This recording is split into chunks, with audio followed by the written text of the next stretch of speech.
It's that time again. The annual conference of the American Society of Ag Consultants, otherwise known as ASAC, is going to be held in Fort Myers, Florida, this November 4th and 5th.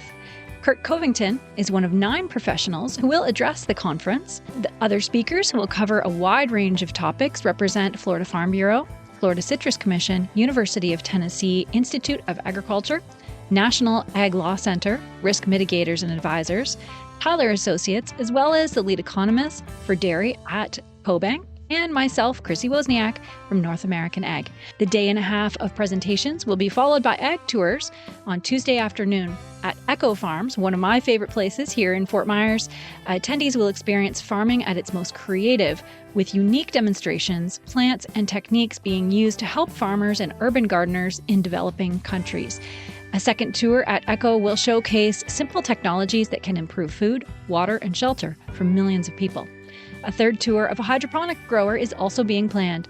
For more information and to register, visit www.agconsultants.org. That's www.agconsultants.org. See you there. Today's Ag Spotlight episode is sponsored by Energrow. Energrow's oilseed pressing system helps farmers crush their feed costs. The easy way to make fresh, homegrown, high-quality meal plus expeller pressed oil right on the farm. The fully automated Turnkey Crush Pro is easy to set up and run 24/7. To learn more, go to energrow.ca.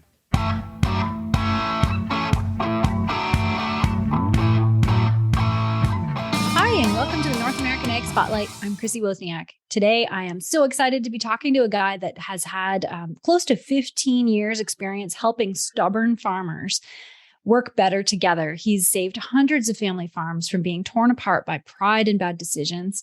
From Stubborn.farm of Mount Vernon, Iowa, I'd like to welcome Andy, also known as Caygeon Junkin. Welcome, Caygeon, and thank you so much for being here. How are you doing today? It's good to be talking to a fellow Canadian. So that's great. Yeah, that's right. Living in America, both in the U.S. Just like we're both Canadian refugees down here in America. So that's right. Yeah. Anyways, thank goodness they haven't sent us home yet. No.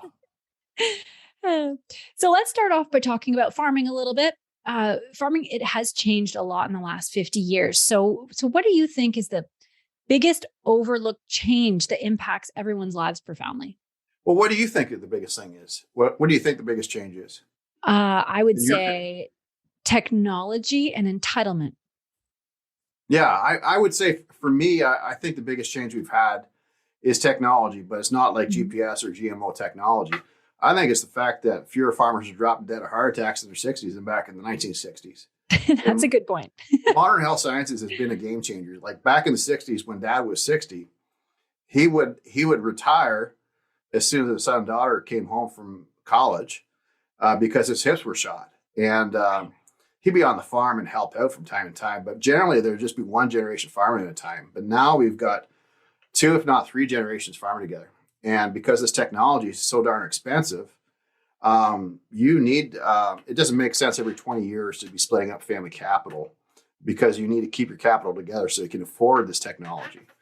And so suddenly we got a situation, instead of there being one generation farming at a time, you got 2-3 siblings and 2-3 generations farming together. You got a situation where there's too many chiefs and not enough Indians. And, I think that we joke about it, but it's not really a joke.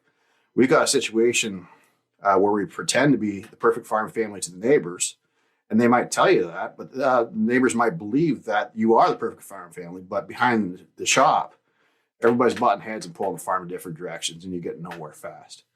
And we really just haven't thought about the economic impact about it. I mean, we joke about it, but it's really no joke. For half the decisions that should be getting made are not getting made because we're either butting heads or too often we're just too passive aggressive. And we don't talk about decisions that should be getting made. And as a result, a lot of decisions don't get made or made well. And the decision to not make a decision is a decision in itself. And this friction between family members is causing so much stress. It's causing real mental health problems. And, it all comes down to the fact that we're stubborn. And in my opinion, we got to stop being stubborn with each other and start being more stubborn at the critical things that matter. Yeah, those are excellent points. And yeah, I'd never heard it, never really thought about it like that, our lifespans and our working ages are getting so much longer. So those are great points. It's a game changer, and it really impacts succession planning in a profound way, as well as farm profitability. Yeah, I guess. And you have a really interesting background. You're originally from a little town called Bob Cajun, and that's just a few hours away from where I'm originally from in Ontario, Canada. Yeah. And so tell me about your family farm and what led you to actually walk away from that in the early 2000s. Well, where you're actually from, it's really good quality land. I think a lot of Americans don't understand that Ontario has as good of land as Iowa. And where you're from, it's a lot like Iowa. But where I'm from, it's just on the edge of the world, basically. It's on the edge of the Canadian wilderness. Like, we literally had bears and moose walk through our cornfields. And it's pretty tough land. And the reason why my family, the first white man killed in the township was on our farm was actually an ancestor of mine back 7 generations in 1832. Wow. And he died, I always thought, so I could have a right to farm. Mm-hmm. And I found out the hard way that farming is not a right, it's a privilege. And unfortunately, what made my family successful for 7 generations is the fact that we were stubborn. And yet what caused my family to fail is the fact that we were stubborn. And what became the family farm dream of farming with my family became nightmare way too quick. Yeah, for sure. And what led you to start off offering your help to farm families? Well, I think the thing is, when I came home from college, the day I left for college, my mother, she showed me the actual farm financials, and we hadn't made money for close to a decade. Wow. And she said to me, if you don't fix these numbers and learn something at school, I'm going to leave your father. So I was hyper motivated to go off to agriculture college. You went to Ridgetown, right? I went to Guelph. University of Guelph had a 2-year program, and then I went on to do the 4-year. So I did a 2-year farm management diploma, and then I did a 4-year agribusiness degree, and I went for a year down in Australia in between. Wow. But the thing is that when I came home from college, I had all these ideas as to how to improve my operation and turn our family farm around. And the thing is that my dad, my uncle made a joke to my dad that my crops would look better than his. And my dad actually plowed my crops under. And from that point forward, farm succession didn't go successfully. And actually, my parents, we had a succession planner out to the farm, and we sat down at the kitchen table for about 20 minutes. And my dad left the meeting. And my mom went out to the porch, and she says, if you don't get a business plan with your son in place, and I'm going to leave you. And do not buy more farming equipment until we have a business plan in place. And my dad, just to spite her, went off to a auction sale, and he bought a manure spreader. And he came home with that manure spreader. I guess you could say the shit hit the fan. And essentially, I've been turning shitty situations around ever since. Wow. Yeah. Wow, so, that's incredible. That's a lot. It is. It is what it is. So yeah. Yeah. Wow. So I know that you live faith-based, but what role does faith play in your life? It's everything. I mean,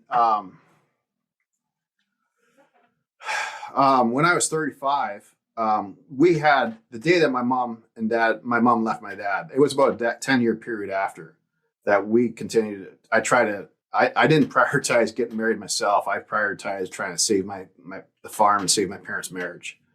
And it was dysfunctional. My dad's very much a narcissist. And I put an ultimatum down saying that if we don't get succession planning and a business plan in place by the time I'm 35, I'm going to kill myself. And I did that as a threat. And then on my 35th birthday, I actually found myself on a barn beam. And I had a rope around my neck, and I had 22 in my lap. And I didn't want to kill myself, but I didn't see, all I wanted to do was carry on a 7-generation family tradition. I thought that was my fate. And to me, life was meaningless without the farm. And because like when I went to University of Guelph, everybody called me Bob Caygeon because I didn't care about you knowing my name. I cared about the fact that you knew I was a seventh generation farm boy from a little town called Bob Caygeon. I was going to carry on the seventh generation family tradition.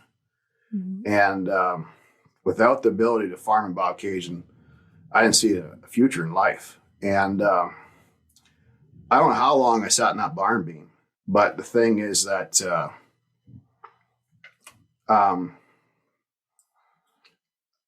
I walked in just thinking about myself and just feeling sorry for myself and just really being infatuated with how I'd been wronged. My dad was very narcissistic. I was very much gaslit for about a decade. I didn't even know what the term gaslighting meant until the doctor actually, a couple weeks before, I actually gone to a psychiatrist for several months. I'd actually been cleared as being sane.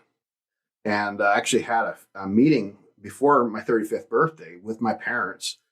They were accusing me of being crazy. And the psychiatrist said, your son has made a lot of bad decisions in life because of the circumstances of your farm, but it's not because he's mentally ill. He's emotionally sick, And I didn't understand the importance of mental health. But here I was sitting on the barn beam. And I just don't know how long I was on that barn. And then I just started thinking about my friends. And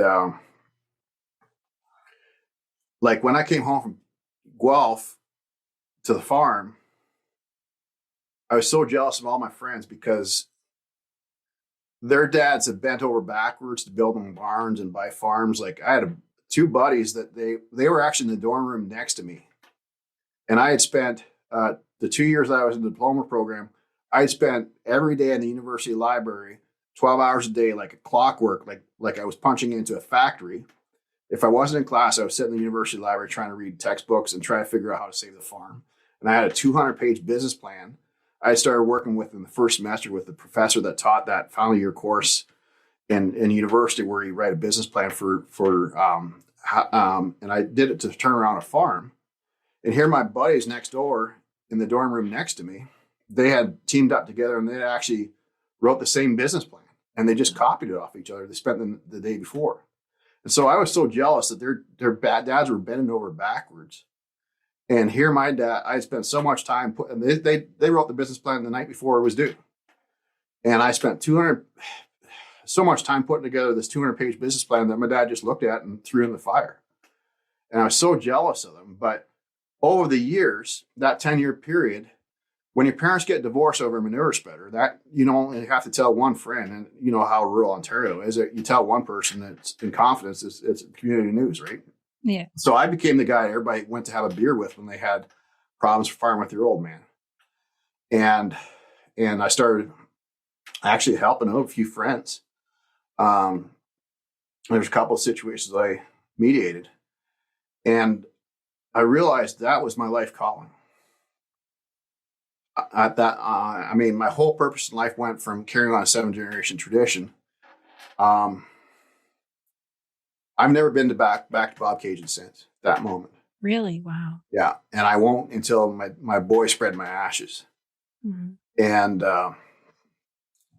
And my whole purpose in life is to try to help as many farms between now and then avoid the problems my family's gone through, and so that they can have a heaven on earth here on the family farm.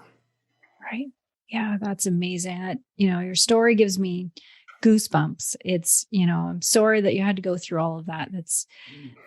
But you definitely embraced the good and moved on with it, right? Yeah, absolutely. Yeah. So now you live in Iowa. Yeah. What led you to move to the U.S.? Well, I always joke that I met too many girls that turned out to be my cousins, and actually that's not. So but the truth is that I always had a notion about a certain girl who looked a certain way, and everybody always thought I was crazy. But I was, just always had this notion, and I held out until I could come across her, and I did it when I was 42. I actually went on farmersonly.com, mm-hmm. and went on one date with Bernadette Fox is her name, and she's my wife. And it was actually her first date. She was going to be a nun. She at 29, she was really always had dreamed of being a nun, but she looked after her father until he passed away. And she farmed with her dad, and then she changed her mind. She had a change of heart, and we went. So my first date with her was actually her first date ever.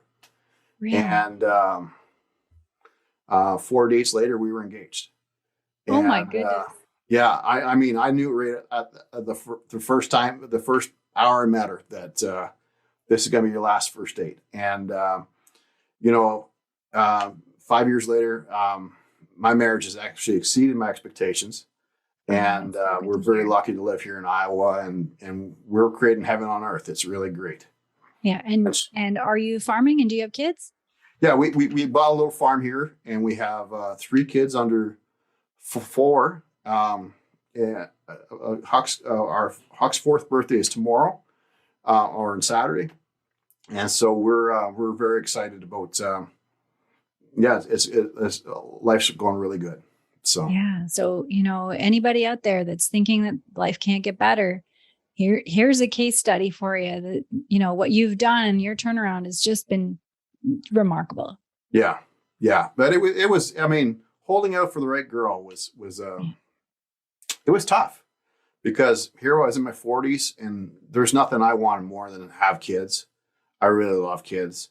Yeah. And, but holding out in your 30s, when you're hit 40 and you're in a small town, folks say that there's something wrong with him, right? But I knew I had a certain notion about a certain girl who looked and was a certain way, and I'm really happy that I waited, because it's really been awesome to experience. That's awesome. And you had a lot of living to do first and figuring things out. Absolutely. Yeah. It was all part of the plan, right? Yeah. There's no way, when I started off doing what I was doing, to get my first 10,000 hours of experience doing what I'm doing today, there was no way I could support a family. I did a lot of work for free, helping friends out. There was times often I would get paid, just to do a lot of farm debt turnarounds, where I'd take steak meat out of the freezer from the farm, and that would be how I get paid, or vegetables out of the garden.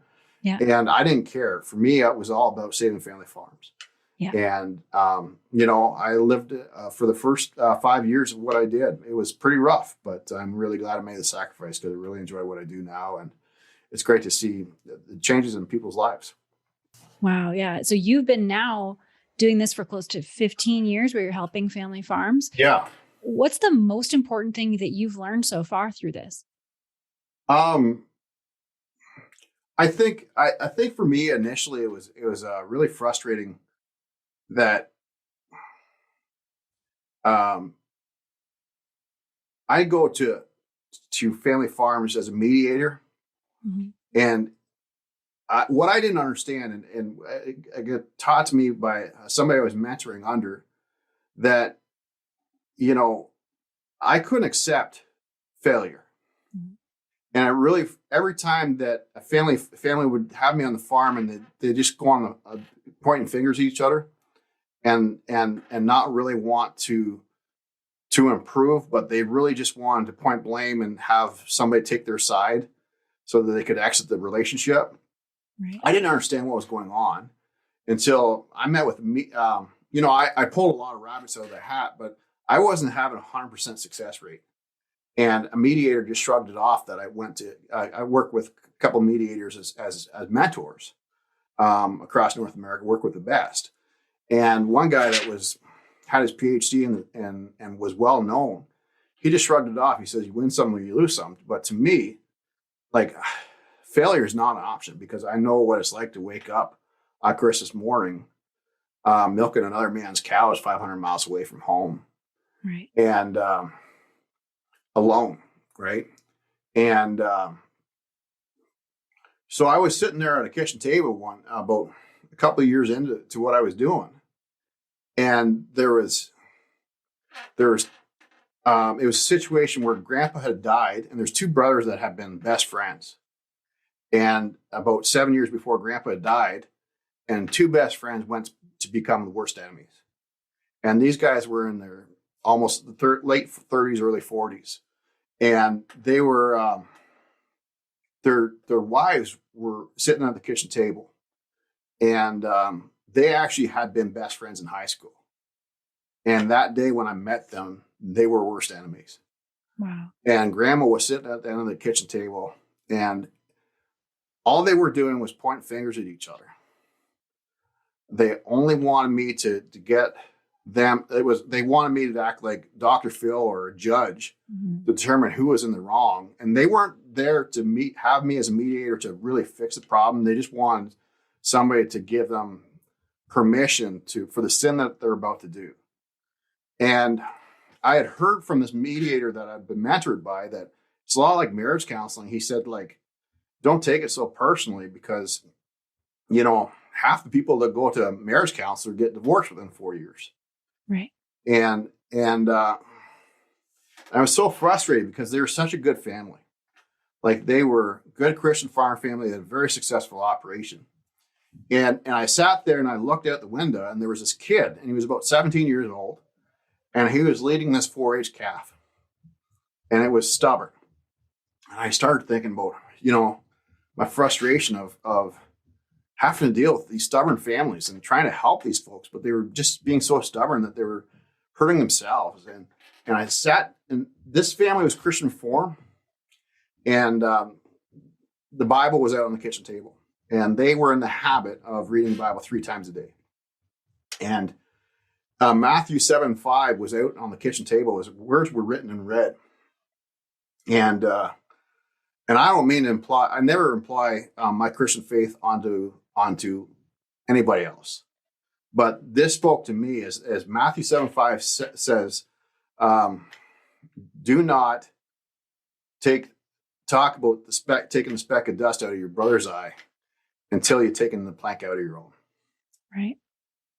And I looked at that kid that was leading that 4-H calf. And were you ever in 4-H, Chrissy? I wasn't. No. Okay. I did a lot of horse shows, but not. You 4-H. did a lot of horse. Okay, gotcha. Yeah. For me, 4-H is all about the family farm environment, creating the opportunity for a son or daughter to become a better person. Self-improvement, actualization. And here this kid was leading a stubborn 4-H calf, and the family farm was the environment to become a better person. And here in this kitchen table, his parents, the farm was bringing out the worst in them. Right. And if they split up in 20 minutes, like they were about to do, that kid wouldn't be farming in 20 years' time. And that just completely changed my perspective. Wow. When and essentially, I don't allow people to point fingers at each other anymore, because every time you point your finger, there's 3 fingers pointing back at you. And I look at when I work with a family farm, I don't try to broker a deal or anything like that. I get everybody to ask 3 simple questions. How do we improve how we work together? Each meeting I meet with them, I make one improvement of how they work together, one improvement in everybody's character. And I do that through phone calls, private phone calls, or, every time I'm asking, what's one simple way you can improve your character so you're a better partner and friend anybody would want to work with. And then each meeting, I'm really focused on the money and I'm squeezing out more profitability of an operation. And why I'm doing that is obviously, if we can make $5,000, $10,000 in improved efficiency in an operation, it's always good. But the bigger thing is that farmers, they really feel comfortable talking about how money. They don't want Dr. Phil to come on their farm and sing Kumbaya, right? And what I do throughout that process of them brainstorming ways to improve the profitability and efficiency of the farm is I get them actually listening to each other instead of talking over top of each other. And, if I can make those 3 improvements, they go from being stubborn with each other to start being stubborn at the critical habits that make a family farm successful. Right. Yeah, that's really intriguing, actually, to start with what's wrong with yourself. That's important. Self-actualization is the key. Yeah. Because if you have a partner, that is always coming to the meetings every day. If he shows up to the farm and always try and be the best version of himself as possible, and you have a process where you become more self-aware about, what you need to tweak in order to become a better partner and friend anybody would want to work with, and you are striving to become a better person. And if everybody has that attitude of continuous improvement, by being stubborn at adapting good habits instead of constantly, the farm bringing out the worst in you, if the trying to make the farming environment to bring out the best in you, it's a game changer as far as improved family relationships, as well as, you have your rock stars when it comes to farming together. Yeah. The farm is so much more efficient as a result. So how do you work with the family? Is it over Zoom or over the phone? I used to go out to the farm and pet the dog, right, and have grandma's pie. But what I've started doing was actually, there was a lot of farms that couldn't afford my services, and so I started doing work over Zoom. And I used to drive about 50 to 70,000 miles a year. Wow. All over North America. But when I was on that farm, I'd have to, because I drive maybe 500,000 miles, I try to make 10 changes on that farm in a day. And, by the time you have a 4-hour meeting on a farm, everybody's burnt out and just completely forgets what happened that day. And more importantly, suggest changes. And then 2 weeks later, it's nobody's implementing those changes into reality. And what I found with the Zoom clients is I'm able to make just one simple improvement in how you work together, one improvement in efficiency. And through my phone calls one-on-one with each individual, I was able to make little changes in character. And, when I start working with a family at the beginning, we take family bad habits. Like we talk about cognitive distortions, which in layman's terms is basically if you have an issue with temper, it's a family habit. Let's break that habit. Let's look at how we think about things. Do we turn a molehill and we make it into a mountain?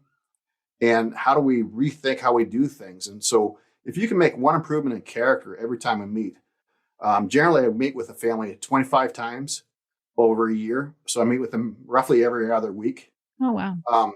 And if you can make 25 improvements in the course of a year, as to make one improvement in efficiency, one improvement in how you work together, and one improvement in everybody's character, that's over 75 improvements.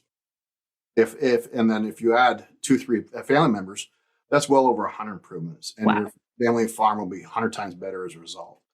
And that's incredible.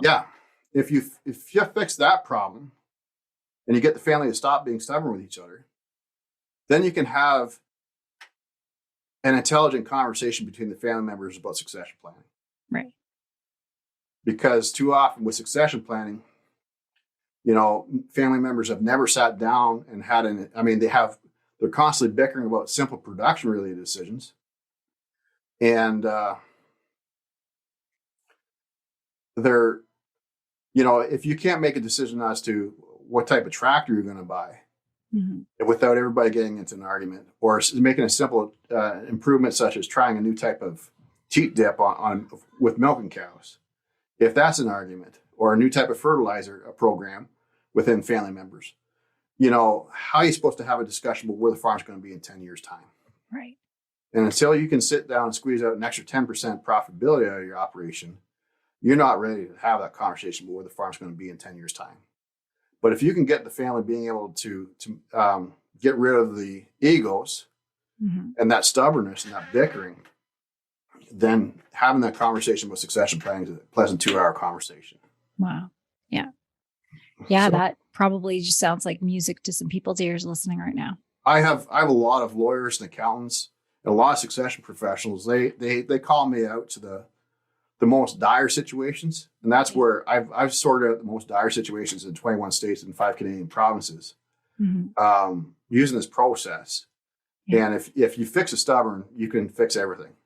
But more importantly, anything you can do to improve the quality of decision-making, it's when you think about it, if you can get a family farm and you get everybody from button head and pull the farm different directions, being able to sit down and make decisions together and get everybody pulling the same direction, you're going to skyrocket the farm's profitability. Absolutely. And all that butting ahead is going to go by the wayside. And farming with family is fun again.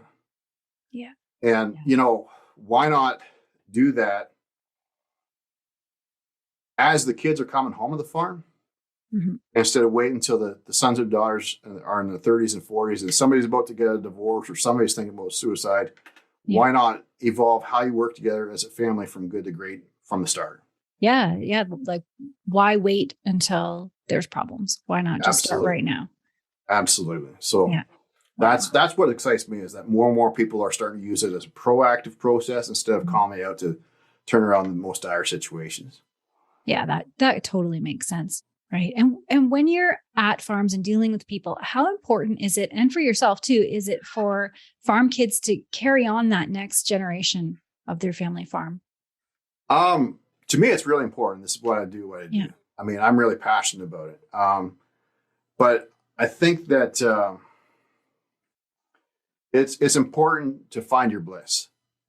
And the problem I often see with family farms is that there's a lot of sons and daughters who are in the 30s and 40s. I've done a lot of farm debt turnarounds.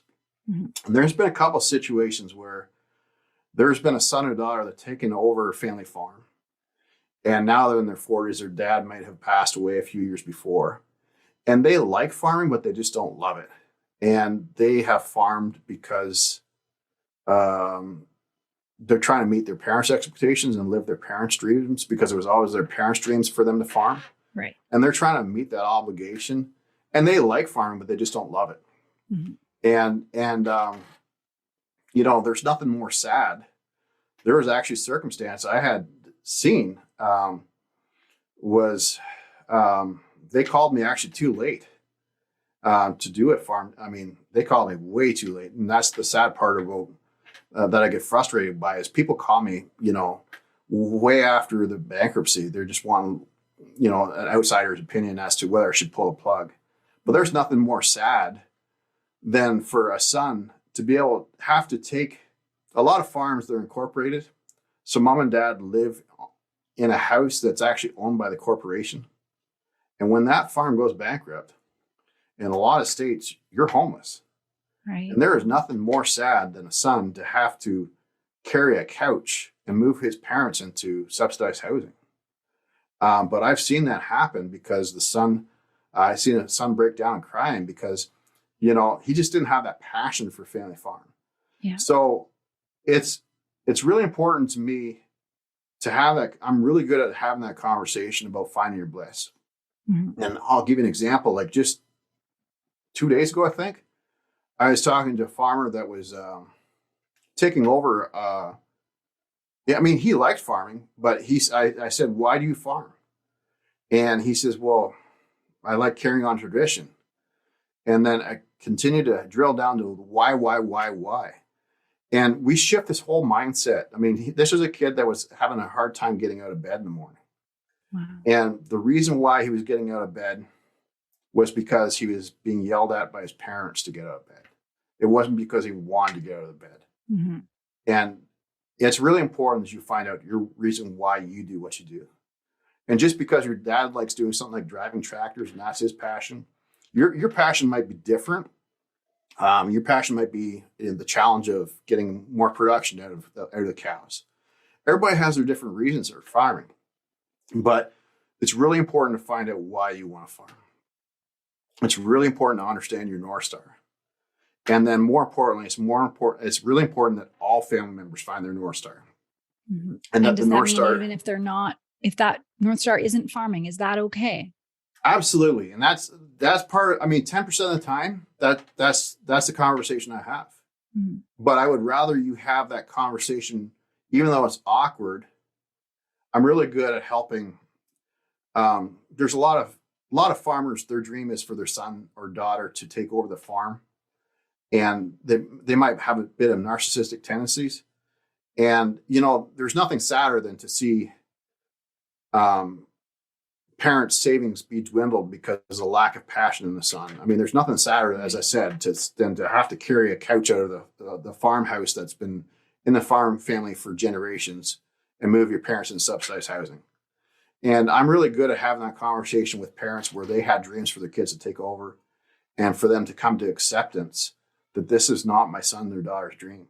Mm-hmm. But I'm also really good at taking those kids that are on the fence and helping them rewire how they think so that they're farming for their dream, not their parents. Yeah. It becomes their, I really feel that the first piece of land, a lot of bankers or accountants will tell you that if the kid's having a hard time getting out of bed in the morning, the first piece of land that a son or daughter should buy, they should buy the farm next door so that they have that fear of debt to get them out of bed in the morning. Right. And Yeah. and I feel that you shouldn't be driven by fear. You should be driven by a passion and bliss. Mm-hmm. And I encourage a lot of young farmers that little cemetery. I don't know where down your Ridgetown way where you're from. There's a lot of family farms. They have a little cemetery that's been in the family for generations, just down the road. I encourage the kids to actually buy the first plot of land that they buy is actually their gravesite just down the road. If they really, and then by them asking themselves the question, do I really want to live and die here? Yeah. Do I want to be here for the rest of my life? If you can have a vision as to, you don't know how long you're going to be on this earth, but the real question is, what do you want to do with your life while you're on it? Yeah. And I think that if a son and daughter buys that plot of land for themselves as well as their families, then when they get out of bed in the morning, they're really driven towards, what is it you want to accomplish between now and then? And I encourage some kids to actually write down those goals onto a piece of paper and put it like a little time capsule where they're going to be buried. And plans change over time, but the passion towards, what's your North Star is really important for you to understand what it is you're driven to be. And when you start making decisions from that context, all the nonsense you have with pride and egos goes out by the windows. And if you have everybody just being driven by the same North Star, you'll have a family that instead of not talking to each other and being buried beside each other 10 feet away from each other, even though they couldn't be in the same room with each other, you'll have a family that really wants to be and enjoys each other's company day to day. Because you become the partner and friend you want to be, everybody starts working towards their dreams instead of fear of failure. Yeah, and that issue alone can help mental health so much. Just having that passion and that goal and that reason for living, and just really taking the time to figure that out, right? Absolutely, yeah. I think mental health is a big topic these days, and I'm really passionate about emotional health because I think that's something we don't. Honestly, I didn't know about what emotional health meant until. Do you know what emotional health means? Like what the definition is? I don't know the definition. Do you know what the difference is? Basically, mental health is basically a chemical imbalance. It's a medical issue, right? Whereas emotional health is how we think and feel about our problems, about how we think and feel about life, and I think that there's a lot of talk about mental health, and it's a huge problem in agriculture, right? Yeah. But it's like high blood pressure. Okay, I have high blood pressure because I have a stressful job, right? And the doctor put me on pills, and so for high blood pressure, he didn't talk to me about diet and exercise. He just said, "Oh, it's just a genetic factor. You can't do anything about it." That's what he said. He actually said that to me. Now, I've been working really hard. My goal in 5 years is to get off the high blood pressure pills. Mm-hmm. But I think that, and there's things I can't change, like the stress of what I do. Yeah. But I think that it's the same thing with mental health. I think it's really, sometimes it's a genetic factor, and you can't change that. There's nothing wrong with having a chemical imbalance in your brain chemistry. It's just the same as having high blood pressure or having diabetes. Absolutely. But I think that we have too many people popping pills and that's the solution. I see 25% of farmers right now, on 25% of farms right now, there's somebody if not several partners that are taking pills. And we're taking the pills, but we're not talking about the fundamental issues, what's causing the stress. And I think that we have to be proactive about this. Why live in an environment that's negative? Why not create heaven on earth? And that's what I'm really focused on is getting emotional health in place. Like, I never thought I'd do this. Like when I was in high school, I never read a book cover to cover, right? Never. I didn't care about, my grade 10 English project where they made us read a book. I don't know. What'd you read when you were in grade 10 for your English high school? I don't even remember. There were lots of books. What would it have been that year? Probably I know The Outsiders was one, and the 1984, right? I think we're living that Isn't now. Go Canada. That one's funny. Anyways. I've thought about that one often lately. Well, I was supposed to read 1984, but my English teacher was Greg, and he was also my cousin, and he just shook his head. He says, "You're going to be a farmer." So the thing is, I said, "Greg, I'm going to read Beef Cattle Science." So that was what I read in grade 10, and it was a thick book. And I think I read Dairy Science in grade 11. Anyways, the thing is, he just shook his head and she says, "You're never going to read this book, are you?" But the thing is, ever since then, you should have said, "I'm going to live it someday, so don't worry." Yeah, well, that's what he knew. He just shook his head. He says, "Well, you can't change the Junkins." Anyway, so the thing is that, since that moment when I was in the barn, I've been trying to read between 75 to 100 pages every day. Wow. And I never thought I would be reading books by Marcus Aurelius. But, ancient Greek philosophy of Stoicism has got so much for agriculture. And, I'm trying to apply these principles of philosophy. Cognitive behavioral therapy, which is a form of psychology, is all based on ancient wisdom that goes back to people like Marcus Aurelius or Seneca. Right. And the question is, how do you apply that in simple terms that a farmer can understand so it can change his perspective? So instead of, when he gets angry, how can he focus on the things that matters? Yeah. So that, he's not angry for 3 days because of an incident, but he looks at a different concept and is able to deal with the problem productively. And so we create a happy environment between partners. And I'm all about applying these principles to agriculture. So I really think that we got to talk about what kind of business culture can we create within a farm family. How can I look at problems as opportunities and have a positive, emotionally safe environment instead of the toxic one that's happening on a lot of family farms. Right. Yeah. And the topic of mental health is very dear to my heart. My own dad suffered from chronic depression as I was growing up, and it was always hard to see those ups and downs, like the hopelessness in his eyes, from time to time. Yeah. And but do you think that we're doing a good job removing that stigma? No. Especially for men? Are we there yet?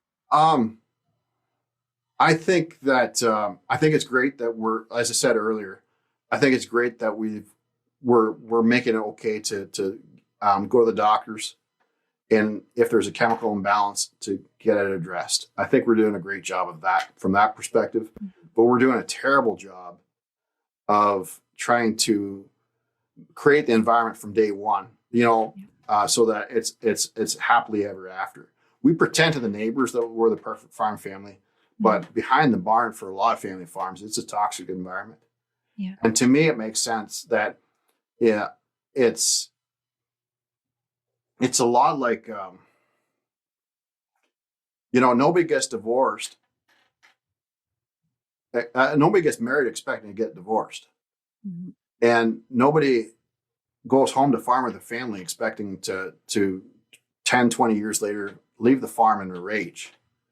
But for a lot of farm families, they get into a farming partnership with their family thinking that's going to be happily ever after. And just like marriage counseling, was created as a result, and it's a very similar parallel to what I do as marriage counseling a lot of priests started introducing marriage counseling after seeing families fall apart in their church. But they also there were some priests and preachers started insisting that before they married the young couple, that they did pre-marriage counseling so that they got the fundamentals in place, because there's a lot of taboo topics in agriculture.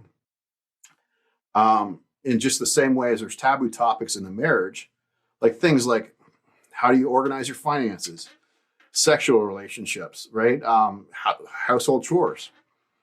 These are taboo topics we joke about, but they really do ruin marriages.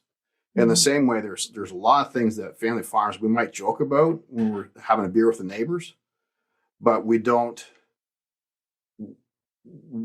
They're landmines you just can't anticipate. Yeah.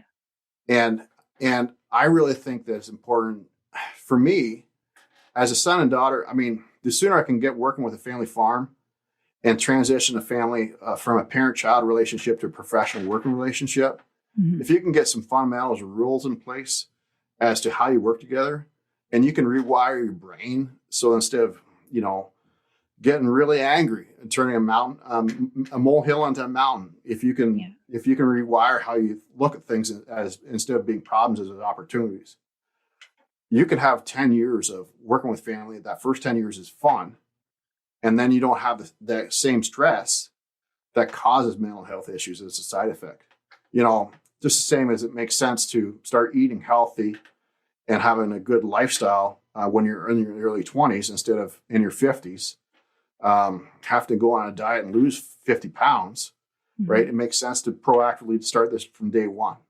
Yeah. And I think that's how, and it really comes down to having a healthy lifestyle from day one.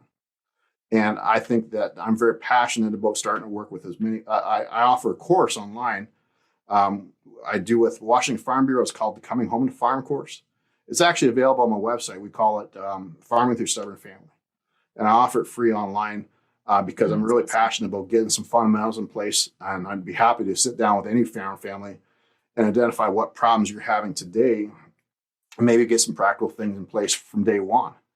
So that, the next 10 years of farming with your family, as you come home, the kid comes home from college or a career, as they come home, if they can get some fundamentals in place as to how they work together with this family, so the next 10 years is fun. Farming with family is fun instead of detrimental. So you can avoid the problems my family had when we started working together.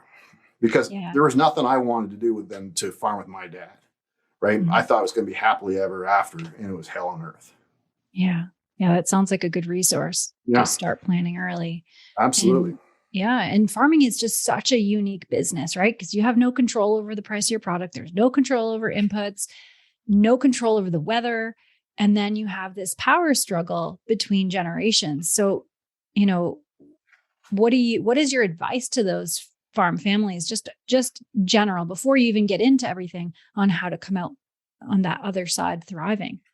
Well, I think that, I think it comes down to getting a fundamental Stoic value. Yeah. You're probably familiar with the Serenity Prayer. Have you ever heard the Serenity Prayer? I have, yes. What do you remember what it is off the top of your head, or? Yep. God grant me the wisdom to change the things I can.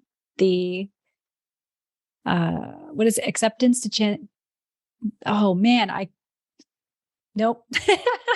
I know it, but I'm sure you do. I think there's one thing is knowing it. And there's another thing to actually live it. Yeah. And it's God give me the serenity to accept the things I cannot change, and the courage to change the things I can change, and the wisdom to know the difference. And, I've done a lot of farm debt turnarounds. And when I show up to the farm, they're wanting to talk about the things they cannot change. Right. And that's the most common thing between all the farm debt turnarounds I've walked onto. They want to talk about the things they cannot change, and they aren't really seeing the opportunities that they can change. Right. And so for the first 6 weeks that I work with a family, they want to talk. When I show up day one, they want to talk about the farm financials, what they have to sell, how to reorganize. The two things I'm focused on is how do we get in families make simple little production related decisions. And I'd rather them. I remember one farm, we had a 20-minute argument over pushing up feed to the cows. It was a dairy operation in dire circumstances.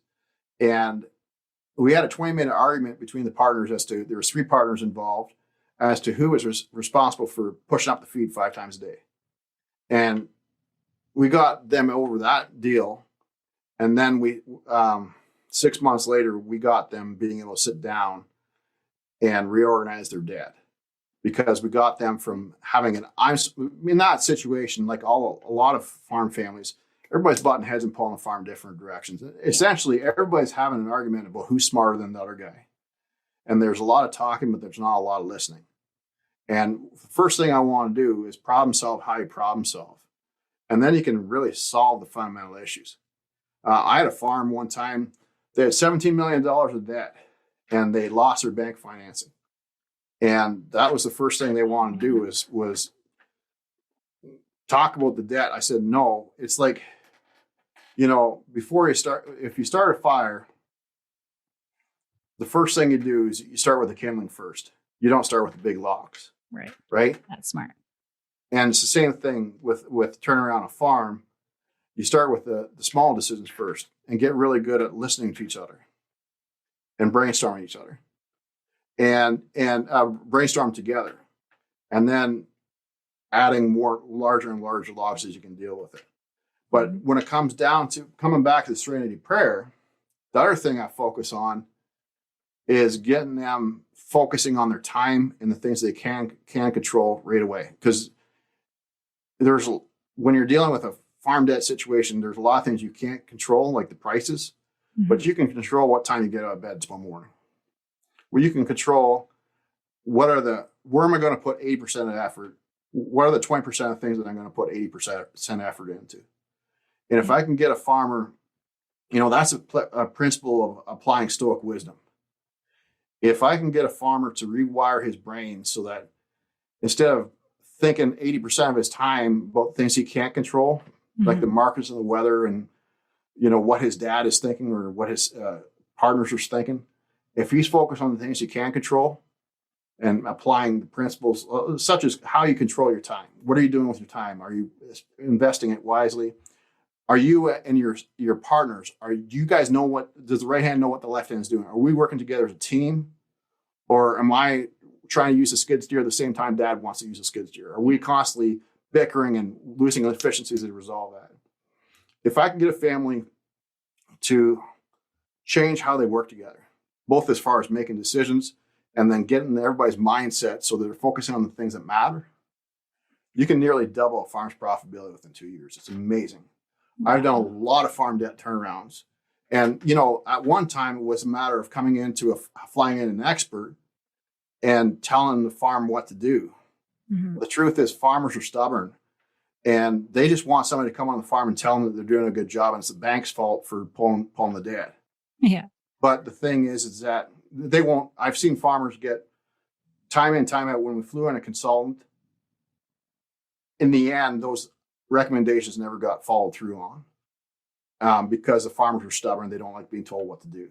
But the truth is, within a farm family, if you've got 3-4 partners, the problem you have that's causing these farms to be inefficient is everybody's smart.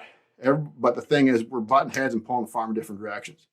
You all and as a result, you're making stupid decisions together as a family. Yeah. And if you can change the nature of how you work together, make good decisions together, and have everybody focus on the things that matter and getting those things done, you can nearly double a farm's profitability within a year or two. It's amazing. And yeah, debt's a big deal. I saw a stat last week, according to the USDA, American farmers have almost $500 billion in debt. And it can be crushing. And, with all those other things that those stressors, this is just adding to the stress. So how can farms survive without drowning in this debt? Is it possible? Oh, everybody says it's a game of economies of scale. And I do think that, obviously the larger the operation you have, the more efficiency you have. Let's say, but you take a $5 million farm, and let's say a $40 million farm. Okay. And so the $40 million farm, they have a little bit more buying power, right? But let's just say today that both families, their neighbors will say they're a good farm family, but the truth is behind the barn, they're bickering, they're butting heads and pulling the farm in different directions. But let's say that the family that's a $40 million farm, for the next 10 years, they don't change what they're doing. But the $5 million farm, as a result of watching this podcast, they start making changes in how they work together. Yeah. Now, I'm going to ask you 3 simple questions. The first question is, let's say that next 10 years, 7 out of 10 years are really tough years in the family operations because of the economy, economic circumstances. And I think that could be a possibility. There's going to be a couple of years that it's good prices, but it's going to be really wonky. Yeah. Right? Those are things we can't control. But my question is this. The family that's a $40 million farm, they don't change what they're doing. For every decision, they're butting heads and pulling the farm in different directions. Mm-hmm. And half the decisions that should be getting made are not getting made and money slipping between the cracks. They're not making real changes to their operation. But the $5 million farm, they go from butting heads and being able to make decisions together and evolve their operation, continuously evolving how they work together, continuously improving the efficiencies because they're making better quality decisions together. My question to you is this. First question is, who is going to be able to improve their efficiency so they can survive crisis? Yeah. And then the second question is, who's going to be able to sit down and do succession planning? The family that's bickering all the time, not listening to each other, or the family that's actually learned to actually try to understand what the other partners are thinking? Right. And then the third question, and most important, is which family farm do you want to work on for the next 10 years? Which environment is going to create the healthy environment that you want to raise your kids on, and you're going to have good mental health? Yeah. It all comes down to going from being stubborn with each other to start being stubborn and turning bad habits into good habits and working towards, that's how you make a farm successful. Right. Yeah. Yeah. I couldn't agree with you more. That's really great. And I've been to your website and you have a keynote which gives different perspective on farm succession that I've never heard. So do you speak often? I actually don't. There's only a handful of times a year. The last 15 years, I really just focused on saving family farms. Yeah. And I'm only one man. I only have so much time. And I spent a lot of my time dedicated to writing books. Mm-hmm. And I've written 5 books. Actually, if you go to my website, I'll give you a free copy of my latest book. It's called Bulletproof Your Farm. And but the thing is that what I've realized is that a lot of farmers they would rather just like my book. I wrote it so that you can actually sit down for an hour and read it within an hour, maybe 2 hours. Mm-hmm. But the truth is, a farmer would rather just go to a meeting and actually listen to a good speaker and hear their story. And so, for that reason, I made a decision to reorganize my time, and so that I can actually speak at a lot of events here in the Midwest this winter. So, I've really only spoken a handful of times in the Midwest, and since being here for 5 years, mostly because we've been having babies during the winter. Yeah. So the thing is that if anybody's looking for a speaker this winter, I'd love to speak at your event. And you can see what my speaking is like by going on my website, Stubborn.farm. And you're at the North Star Ag Expo, right? Yeah, we're doing something different there. It's actually first year I think that event's going on. It's going to be at the Ritchie Brothers auction yard, which is just off of the I-35 near Minneapolis there. Okay. And what they're having me actually do is, you know how you have a trade show and you have speakers throughout the day, and then you have an empty stage. What I'm going to be doing is I'm going to get a Wheel of Fortune. And what I like speaking to farmers. There's nothing I like doing more. But I really like asking questions. And what I've compiled is a list of 18 of the most common questions I get asked at when I speak or by farmers. And I put it into Wheel of Fortune. And so spin the wheel and I'll give a 10-minute TED talk on that topic. So I'm doing between speakers at the event. They're going to have me on the stage answering different questions, and every time you see me, Cool it'll idea. be a different type of presentation. So Mhm. we're going to try that out, and it might be something I do at more trade shows. It might actually be something I do as a small offshoot. I might speak at an event, be as a keynote, and then if they want to have small groups, the farmers can ask me questions or have me spin the wheel, and we can have a really good quality discussion. I really like speaking one-on-one to small groups too. So Yeah. Yeah, that's good. And kind of the cool thing about you is you're not, the typical Harvard grad, that when a farmer thinks of an advisor coming in a suit, you are a farmer, you lived it, and you've lived the worst experiences you can have with the family, and you came out the other side with your own family farm. So I think that's really helps tear down some of those walls, right? Yeah, like I'm not Dr. Phil. Like when I walk onto a farm, I don't judge because I've been there myself. Like there was a day when I ripped a banister off a wall, and because I was so angry and frustrated working with my family. And it's not like I've been there myself, so I'm not one to judge. And I think that makes a huge difference that when I start working with families that have been there myself and understand what they're going through. But the bigger thing is that I'm not Dr. Phil, and I never make a farm family feel like that. They just feel like they're dealing with a family friend. Yeah. Sometimes, when I meet with a farmer for the first time, there's a lot of times there's been 10 years of stress before that moment. And, we'll just have a beer, right? He'll have a beer or she will have a beer, and we just have a beer. I don't drink that much myself, but the thing is, I'm not against having a beer with somebody and just making things casual. I found COVID has really taught even the most non-tech savvy farmers how to use Zoom. And basically, it's just they put the computer on the kitchen table on a bar stool, and it's really as if I'm there. And what I found is that by me meeting with the family, instead of driving out to the farm and trying to make 10 changes at once, if we can make one improvement in efficiency every meeting, and one improvement in how the family works together, and do that over time, it's not too dramatic changes all at once. Right. And more importantly, what I do is I focus on profitability. So each meeting, every partner has to come to the table with an idea to improve farm efficiency by $1,000 without spending $1,000. Wow. So it's got to be a 300% return on investment. Each meeting, if I don't have all the partners, we're not making a $3,000 improvement in your efficiency of your operation. I get guys to pull out $10 and burn $10, right? And you want to see a farmer cry, it's seeing money being burnt, right? But what we do through that process, and that's kind of a window into my how I do accountability within the family operation. But the bigger thing is that the next meeting, they'll come to the table with an idea to actually improve efficiency. Right. And if you can get not just the son and daughter, but also grandpa to really buy into the process of trying to improve farm efficiency, and see the meeting that you have once every 2 weeks as a power hour to actually improve efficiency, it makes it worth everybody's time.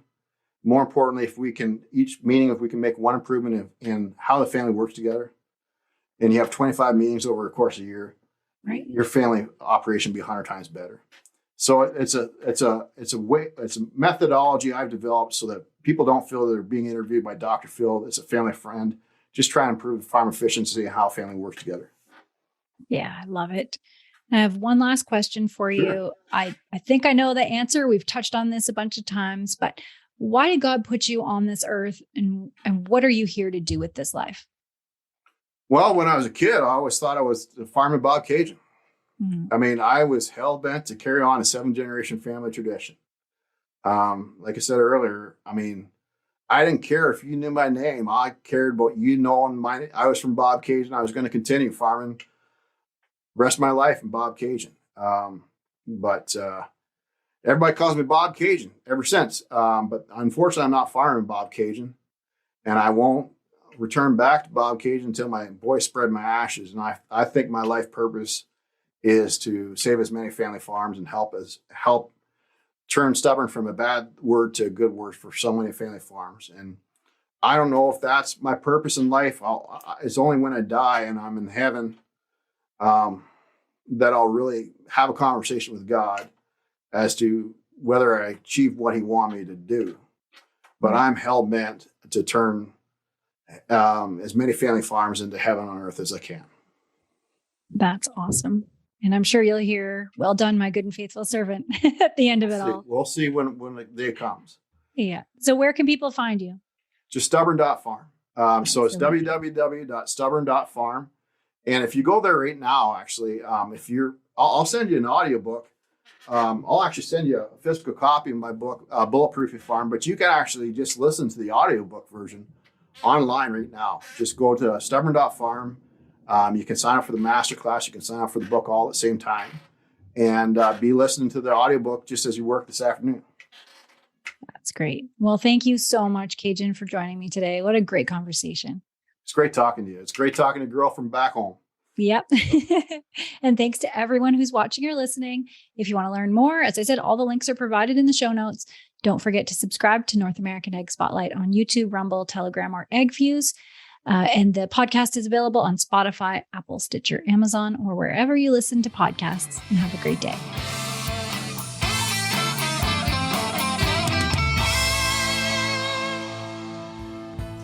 Thanks so much for listening to today's Egg Spotlight episode, where we put the spotlight on people and companies doing great things for the agricultural industry. Don't forget to subscribe on Apple, Amazon, Spotify, Stitcher, or on your favorite podcasting platform, and give us a 5-star review. You can also follow us on YouTube and Rumble to see the video version of Ag Spotlight. Also, head on over to NorthAmericanAg.com to subscribe to our Industry Connect update newsletter. If you're interested in advertising opportunities, email us at connect@NorthAmericanAg.com. Thanks for listening.